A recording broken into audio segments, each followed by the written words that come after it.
aujourd'hui sur le site du Chénois, dont les spécialités sont d'une part l'enseignement général scientifique et le développement durable, donc ça va de la classe de la seconde jusqu'aux classes préparatoires.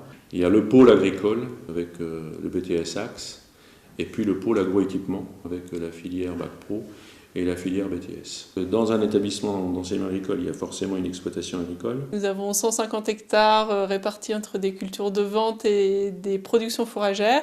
Nous avons une troupe de 360 brebis Île-de-France.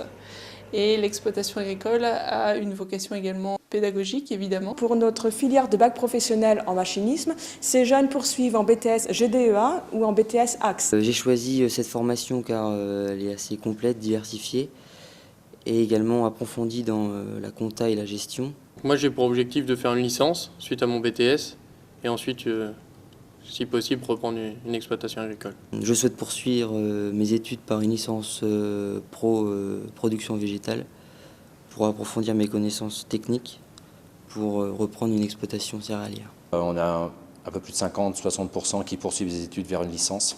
Licence et formation type CQP, contrat de qualification, que ce soit en négociation commerciale, que ce soit dans les services autour des agroéquipements. J'ai fait un bac S au lycée agricole de Vendôme.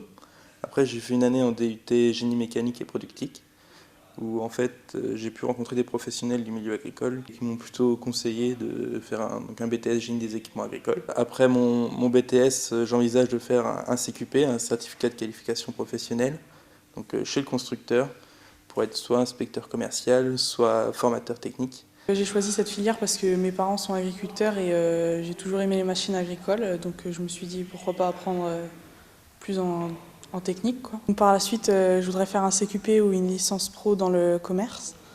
J'aimerais bien travailler chez les constructeurs, faire le lien en fait entre le constructeur et le concessionnaire. Les concessions ont changé, elles sont restructurées, elles sont de taille régionale, donc beaucoup de postes en concession. Après, en constructeur, on est aussi sur le domaine technico-commercial, inspecteur technique pour certains, ou d'autres, inspecteur commercial, ou éventuellement les deux. Quelques-uns qui se redirigent vers la formation, du conseil. Nous avons aussi bien sûr des jeunes qui poursuivent après pour être ingénieurs en agronomie, pour être vétérinaires. J'ai fait mes études à Évry, donc surtout mes études lycéennes.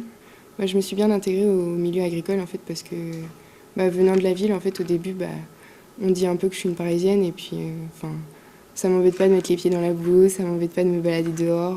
Et ici, il y a un bon espace de vie, ça change de la vie urbaine en fait, donc je me plaindrai jamais d'être partie.